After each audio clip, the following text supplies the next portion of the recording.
2020 match தான் life கடைசி வரைக்கும் அடிச்சு நீ ஆடு மாம என் மாம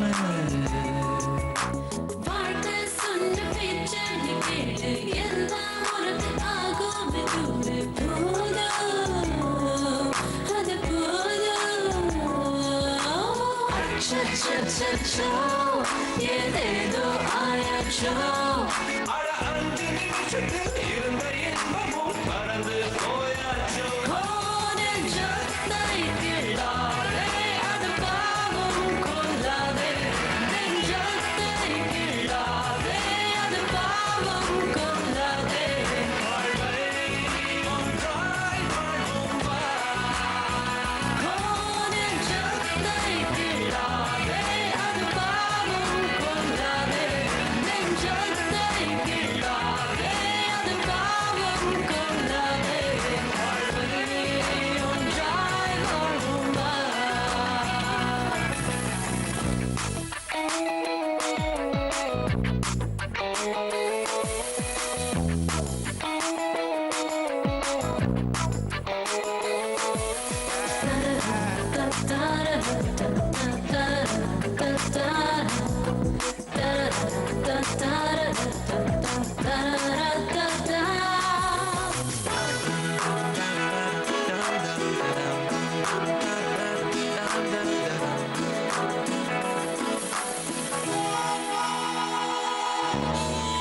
மணலில் ஹவுஸ் கட்டினால் கடல் நீர் தான் இருக்குதா ஆன போதிலும் வீடு கட்டு நீ தினமும் ஒரு கிராமதான் டென்ஷன் தனக்கேறுதா தன்னன் தனிமைய கத்தி பாரு நீ ஓ இன்பம் கூடவே துன்பம் ஒட்டிக்கும் ரெண்டும் பியூட்டிஃபுல் காம்போ இன்பம் பாதிதான் துன்பம் பாதிதான் Life's a wonderful rainbow கொஞ்சம் நீயும் யோசிச்சு பாரு உனக்கில்லை பேஜாரு நெஞ்சத்தை கிள்ளாதே அது பாவம் கொள்ளாதே நெஞ்சத்தை கிள்ளாதே அது பாவம் கொள்ளாதே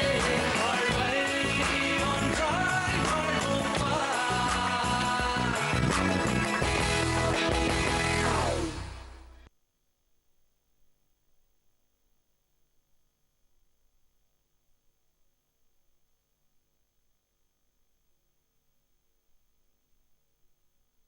நீங்க கேக் வாங்காம வந்தாலும் பரவாயில்ல, ஆனா நீங்க சீக்கிரம் வாங்க. ஏன்னா என் ஸ்பெஷல் கெஸ்டே நீங்க தான்.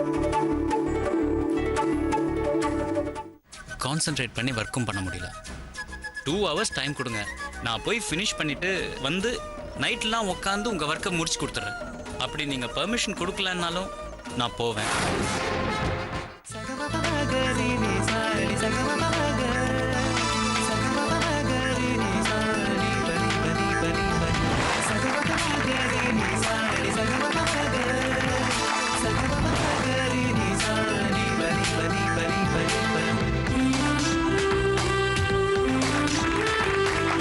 வா காவியா.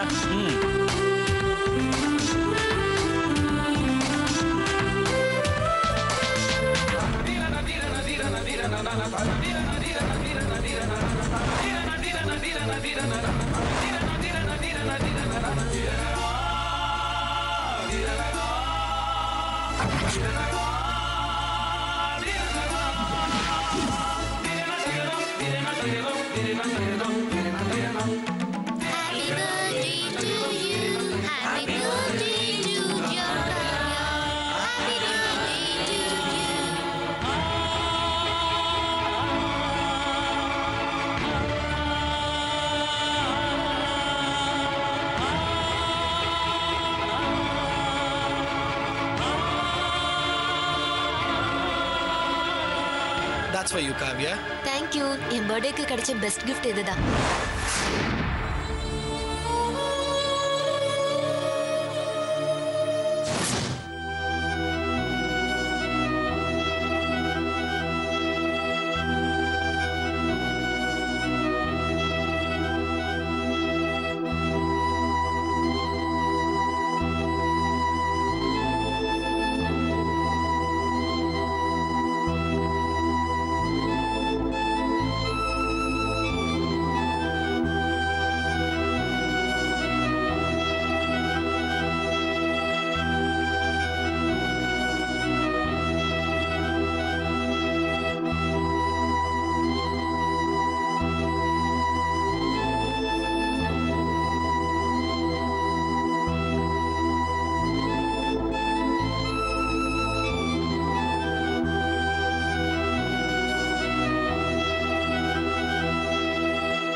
என்ன மேடம் ரொம்ப சூடா இருக்கீங்க? நான் வேணா ஏசி இன்னும் கொஞ்சம் கூல் பண்ணி வைக்கவா? அட கொஞ்சம் திரும்புங்க. அச்சு உனக்கு கோவம் ஆகாதரின்னு பாட்டு பாடுற அளவுக்கு நான் சிங்கர்லாம் இல்லை. சரி உன் அண்ணனுக்கு பொண்ணு பார்த்த விஷயம் என்னாச்சு? விடுங்க. உங்களை பார்த்தாலே எனக்கு கோவமா வருது. பொது இடத்துல 4 பேர் முன்னாடி உங்க வைஃப் மாதிரி என்ன நடத்துறீங்க. எல்கேஜி படிக்கிற பொண்ணு மாதிரி கண்ட்ரோல் பண்ணி டார்ச்சர் பண்றீங்க. சரி நம்ம நல்லதுக்கு தான் சொல்றாருன்னு நானும் பொறுத்து போயிட்டு இருக்கேன். எல்லாத்துக்கும் ஒரு லிமிட் இருக்கு. இன்னைக்கு பிருந்தாக்கா வீட்டுல நான் காஃபி குடிச்சா என்ன குடி முழுகி போயிடும். எனக்கு வேண்டாம் எடுத்துட்டு போயிடுன்னு சொன்னதும் அக்கா மூஞ்சியே மாறிடுச்சு தெரியுமா. பணக்கார வீட்டுல வாழ்க்கப்பட்டதுனால ரொம்ப பந்தா கட்டன்னு நினைக்க மாட்டா. ஏய் இதுக்குதான் இவ்வளவு பிபி வந்த மாதிரி கத்திட்டு இருக்கியா? உன் மேல எவ்வளவு பாசம் இருந்தா உனக்கு நல்லது செய்யணும்னு சொன்னேன். இப்படி கத்துற? நல்லதா? என்ன பெரிய நல்லது பண்ணிட்டீங்க? உங்க அக்கா வீட்டுல கொடுத்தாங்களே ஒரு காஃபி, பா கன்றாவி. என் வாழ்க்கையிலே அவ்வளவு கேவலமான காஃபி நான் குடிச்சதே இல்லை. ச்சே, நம்ப மாட்டல. சகோதரி பாசம் தடுக்குதாக்கும். சரி அதை விடு. உன் அண்ணனுக்கு பொண்ணு பார்த்த விஷயம் என்னாச்சு அதை சொல்லு. அதை ஏன் கேக்குறீங்க? அங்க போனதுக்கு அப்புறம் தான் தெரிஞ்சது அண்ணனுக்கே பொண்ணு பாக்குற விஷயத்துல விருப்பம் இல்லைன்னு. அங்க போய் எதேச்சியா மீட் பண்ற மாதிரி பிருந்தா பொண்ணு பாக்குற விஷயத்த சாதுரியமா பண்ணிருக்கா. என்னடி சொல்ற? எதுக்கு உங்க அக்கா இப்படி பண்றாங்க? அவ ஏதோ பெரிய திட்டம் போட்டு பண்ணிட்டு இருக்காங்க. அந்த பொண்ணு வீடு நிஜமாவே பெரிய இடம் தான் போல இருக்கு. ஒரே பொண்ணா எல்லா சொத்தும் கைக்கு வந்துட்டா அந்த பொண்ணை கைக்குள்ள போட்டுக்கிட்டு தான் நினைச்சதை சாதிக்கலான்னு அக்கா பகல் கனவு காண்றா. ஆனா கோயில நோஸ் கட் பண்ற மாதிரி அண்ணன் பிடிக்கலன்னு சொல்லிட்டு கிளம்பிடுச்சு. ஆனா அண்ணன் போனதுக்கு அப்புறம் கூட பொண்ணு வீட்டுக்காரங்க கிட்ட அலைன்ஸே முடிஞ்ச மாதிரி நகை சீர்வரிசை ரொக்கோன்னு பேசிட்டு இருக்கா. எனக்கு ரொம்ப டென்ஷன் ஆயிடுச்சுங்க. நீ சொல்றபடி பார்த்தா உங்க அக்கா ஏதோ பெருசா பிளான் போடுற மாதிரி தெரியுதே. உங்க அக்கா அடுத்து என்ன பண்ண போறாங்கறத பார்த்துட்டு உங்க அண்ணன் கிட்ட பேசணுமா வேணாமாங்கறத பத்தி நம்ம யோசிக்கணும். இல்லனா உங்க அண்ணன் நம்மள தப்பா நினைச்சிருவாரு. ஆமா கரெக்ட் தான். ஏங்க நான் ஒண்ணு கேட்டா தப்பா நினைக்க மாட்டீங்களே? சொல்லு. எங்க அக்கா கொடுத்த காஃபி நல்லா இல்லைன்னு நிஜமா தான் சொல்றீங்களா? உன் தலையில அடிச்சு சத்தியம் பண்ணுமா? ஏன் உங்க தலையில அடிச்சு சத்தியம் பண்ணுங்க. பேசாம லைட் ஆஃப் பண்ணிட்டு தூங்குங்க.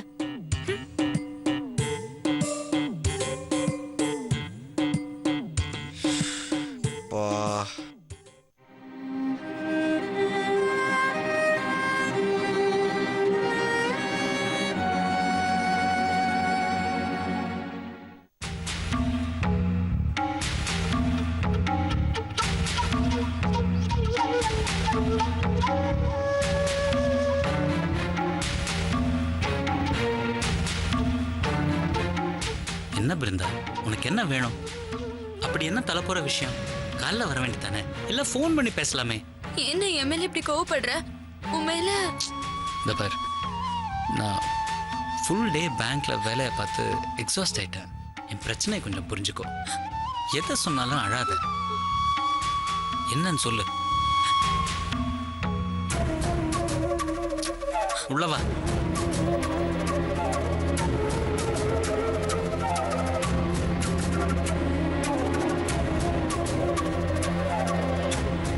அண்ணா, அந்த பொண்ணு வீட்டுக்காரங்களுக்கு உன்னை ரொம்ப பிடிச்சிருக்குண்ணே. உன் மேல ரொம்ப மதிப்பு மரியாதையும் வச்சிருக்காங்க. உன்னை தவிர வேற நல்ல மாப்பிள்ளை கிடைக்காதுன்னு. பிருந்தா, அவங்க வீட்டில் எனக்கு பொண்ணு பிடிக்கலங்கிற விஷயத்த சொல்லிட்டேல்ல. நான் பட்டுன்னு போட்டு உடைக்க முடியாதுல்லண்ணே. இரு சொல்லிட்டேன். ஆனாலும் அவங்க விட மாட்டேங்கிறாங்க. உன்கிட்ட பேச சொல்றாங்க. உட்காந்து பேசி ஒரு நல்ல முடிவுக்கு வர சொல்றாங்க. உனக்கு இந்த சம்மதத்துல ஏதாவது கண்டிஷன் இருந்தாலும். இது பாரு பிருந்தா, இதுக்காக தான் ஆரம்பத்துல இருந்து வேணான்னு தலைப்பாடா அடிச்சுக்கிட்டேன். எனக்கு இப்போ கல்யாணம் வேணாம், தயவு செஞ்சு இதை பத்தி பேசுறதா இருந்துச்சுன்னா வீட்டுக்குள்ள வராதீங்கன்னு ஒரு போர்டு அடிச்சு வைக்கட்டா? எனக்கு இப்போ கல்யாணம் வேணாம், தயவு செஞ்சு இதை பத்தி பேசுறதா இருந்துச்சுன்னா வீட்டுக்குள்ள வராதீங்கன்னு ஒரு போர்டு அடிச்சு வைக்கட்டா? தயவு செஞ்சு கொஞ்சம் புரிஞ்சுக்கோ. சந்தியா கல்யாணத்துக்காக நிறைய கடன் வாங்கியிருக்கேன். அதை எப்படி அடிக்க போறேன், அடுத்து இமீடியட்டா ஏதாவது செலவு வந்துச்சுன்னா அதுக்கு என்ன பண்ண போறேங்கிறத பத்தி தான் நான் இப்போ யோசிச்சுட்டு இருக்கேன்.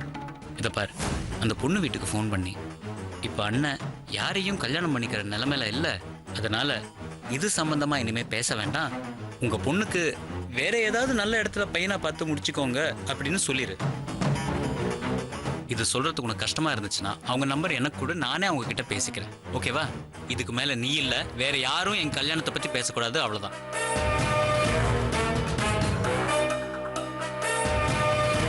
ரவி, ஸ்டாண்ட்ல தானே இருக்கீங்க? சிஸ்டரை இறக்கி விடணும், கொஞ்சம் வரீங்களா? ஓகே அண்ணே கிளம்பு.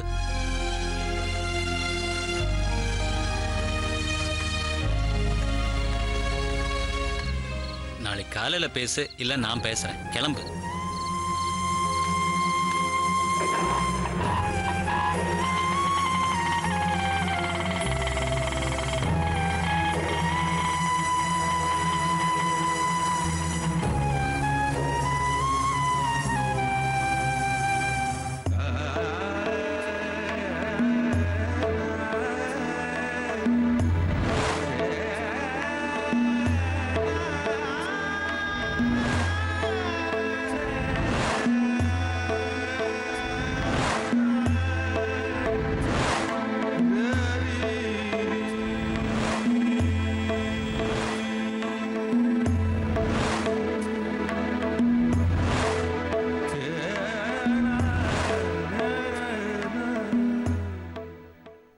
ஹாய் முரளி, என்னடா பெரிய பார்ட்டி அரேஞ்ச் பண்ணிருப்பான்னு பார்த்தா பந்துக்கு முன்ன பார் மாதிரி சைலண்டா இருக்க.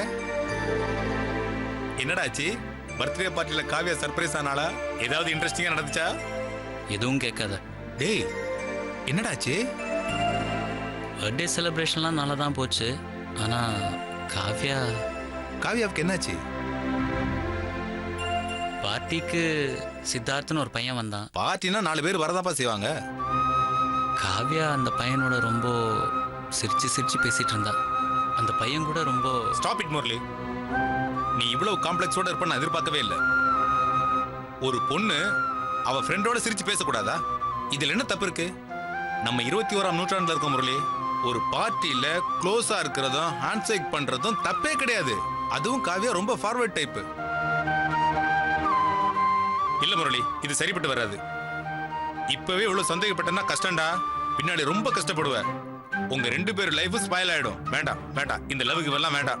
எல்லாத்துக்கும் ஃபுல் ஸ்டாப் வச்சுட்டு பேசாம உன் தங்கச்சி சொல்ற பொண்ணையே கல்யாணம் பண்ணிக்க. அவ தான் உனக்கு சரிப்பட்டு வருவா. நீ காவியாவை தலை மூழ்கிடு. சிவா, டேய் பேசாதடா.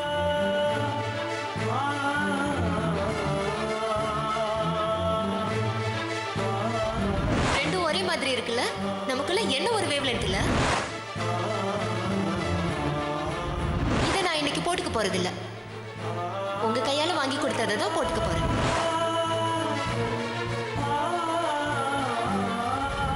That's for you, Kavya. Thank you. என் பர்த்டேக்கு கிடைச்ச பெஸ்ட் கிஃப்ட் இதுதான்.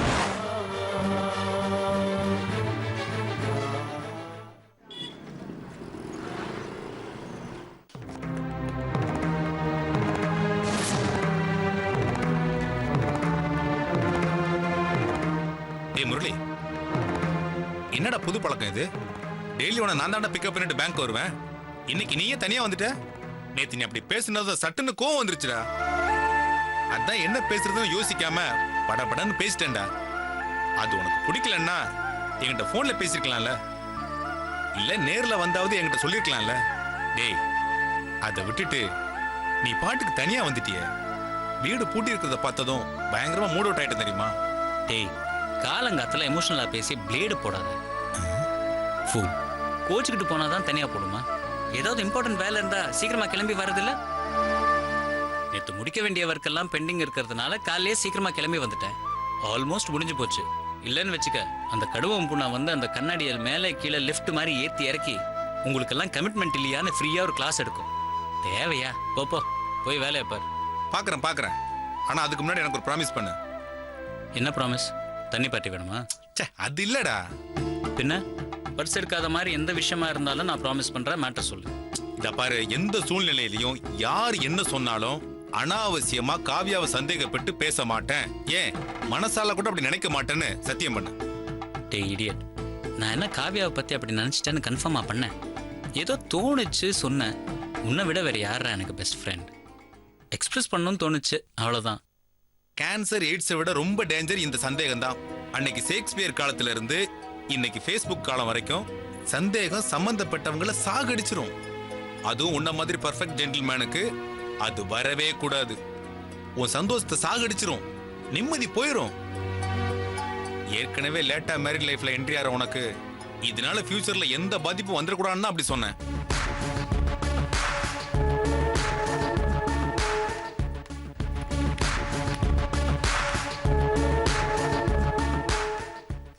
இப்ப இருக்கிற பொண்ணுங்கெல்லாம் கல்யாணாலும் கணவன் டைப் இல்ல, கண்டதுக்கு டைவர்ஸ் போயிடுறாங்க. இனியாவது உன் லைஃப்ல நீ உனக்காக சந்தோஷமா வாழணும்னு நான் ஆசைப்படுறேன், அதை புரிஞ்சுக்க. மிஸ்டர் சிவா, மேடம், தினமும் மணிக்கணக்கா முரளி கிட்ட பேசுறதுக்கு இல்ல அவருக்கு கம்பெனி கொடுக்கறதுக்கு இந்த பேங்க் உங்களுக்கு சம்பளம் கொடுக்கல, புரியுதா? இந்த அரட்டை கச்சேரி இன்னொரு நாளைக்கு வச்சுக்கோங்க. தயவு செஞ்சு உங்க சீட்டுக்கு போய் வேலையை பாருங்க. நினைச்ச வந்துருச்சு. ஆனாலும் இந்த மேனேஜருக்கு ஸ்லீப்பிங் வித் எனிமில வர மாதிரி ஹஸ்பண்ட் வரணும். அப்பதான் இந்த நக்கல் பேச்சு குறையும். ஆபீசர் பேங்க் எக்ஸாம்ல பாஸ் பண்ணிருந்தா இந்த நிலைமை வந்திருக்குமா? உனக்கு வேணும். Mister Murali, ma'am. எந்த ஸ்டேஜ்ல இருக்கு பாத்துடலாமா? எல்லாம் முடிஞ்சிச்சு மேம். ஃபைனலா ரிவ்யூ பண்ணிட்டு இருக்கேன். நீங்க கேபின் போங்க, நான் செக் பண்ணிட்டு ஃபைலை கொண்டு வந்துடுறேன். குட் முரளி, நீங்க வரதுக்கு முன்னாடி என் மெயில் ஐடிக்கு ஒரு காப்பி அனுப்பிச்சிருங்க. நான் செக் பண்ணிட்டு ஆடிட்டருக்கு அனுப்பிச்சிடுறேன். ஓகே.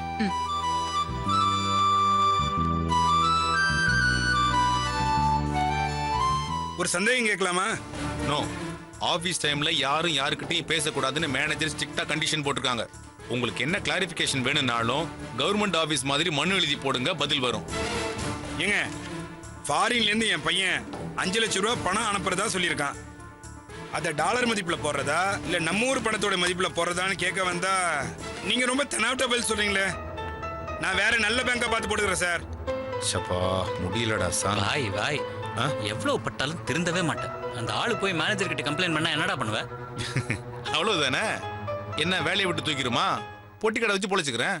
திருந்தவே மாட்டடா நீ. வாங்க முரளி. வச்சிட்டு போங்க, நான் பார்த்துட்டு கூப்பிடுறேன். மிஸ்டர் முரளி. Yes ma'am. உங்ககிட்ட ஒரு விஷயத்தை கேட்கலாமா? நேத்து மார்னிங் ராமநாதன் கிட்ட உங்களுக்கு போன்ல உங்களுக்கு பொண்ணு பார்க்க போறதா சொன்னீங்க. ஆனா ஈவினிங் வந்து ஏதோ கேர்ள் ஃப்ரெண்ட் கூட பார்ட்டிக்கு போறதா சொல்லிட்டு இருந்தீங்க. எனக்கு ஒன்றும் புரியல. பர்சனலா இருந்தா சொல்ல வேண்டாம். ஆமா மேம், பர்சனல்.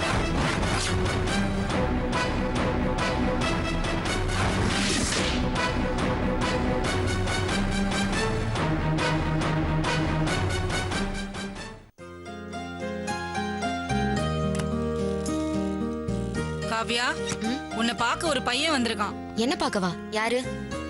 பேர் ஏதோ சித்தார்த்தன்னு சொன்னான். யாரு? சித்தார்த்தா? உள்ள கூப்பிட்டு உட்கார வச்சியா? குடிக்க ஏதாவது கூட, நான் ஏதோ 2 மினிட்ஸ்ல வரேன். இந்த பாரு காவ்யா, ஆம்பளை பசங்க வீட்டுக்கு தேடி வந்தா உங்க அப்பாக்கு பிடிக்காது. சொல்லிட்டேன், அவர் குணம் உனக்கு தெரியாது. உன்னையும் என்னையும் ஏதாவது பேசினா பரவாயில்ல, உன்னை தேடி வந்த கெஸ்ட பேசினா அது உனக்கு தானடி அவமானம். காலேஜ் விஷயத்தை காலேஜோட வச்சுக்கோ, வீட்டுக்கு கூட்டுற வேலையெல்லாம் வச்சுக்காத. நான் போய் உட்கார சொல்றேன், கடகடன் வந்து பேசிட்டு அனுப்பு. உங்க அப்பா வர டைம் ஆச்சு, தேவையில்லாத பிரச்சனை வேணாம்.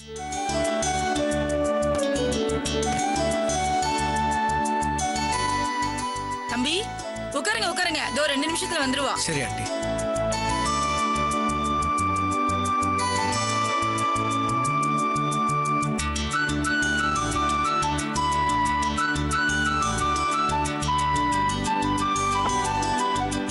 தம்பி காஃபி எடுத்துக்கோங்க. எதுக்கு உங்களுக்கு மீன்ஸ் ராமு? வீடு தேடி வந்தவங்க நாங்க வெறுங்கையோட அனுப்ப மாட்டோம். எடுத்துக்கோங்க. Thank you aunty. ஆமா, உங்க பேரு சித்தார்த்தன் சொன்னீங்களே, எந்த ஊரு சாமி? Good evening sir. அப்புறம் ஒர்க்லாம் எப்படி போயிட்டு இருக்கு? ஓ, நீ ஆஃபீஸ் போகிற நினப்பிலே நான் கேட்டேன். காவியாவை ரொம்ப இம்ப்ரெஸ் பண்ணிட்டீங்க போல இருக்கு சார்.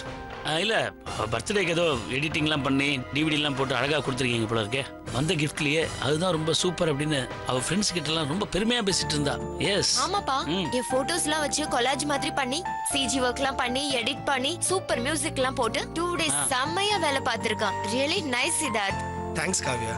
நான் உனக்கு ஏதாவது டிஃபரெண்டா ட்ரை பண்ணணும்னு தான் நான் அதை பண்ணேன். எதை பண்ணாலும் ஒரு டிஃப்ரெண்டா பண்ணணும்.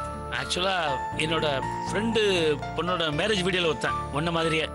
அந்த பையன் போட்டோ வந்து பொண்ணு கையில இருக்குது, பொண்ணு கையில பையன் போட்டோ இருக்கிற மாதிரி, இந்த பூல இருந்து முகம் வர மாதிரி, பறந்து போற மாதிரி, இப்படிலாம் செஞ்சு கொஞ்சம் டிஃப்ரெண்டா பண்ணியிருந்தான். அது ரொம்ப நல்லா வந்திருக்கு. ஆகா ஓஹோன்னு சொன்னாங்கன்னா பாத்தீங்க, நானே 2-3 கல்யாணத்துக்கு ரெக்கமெண்ட் பண்ணியிருக்கேன்.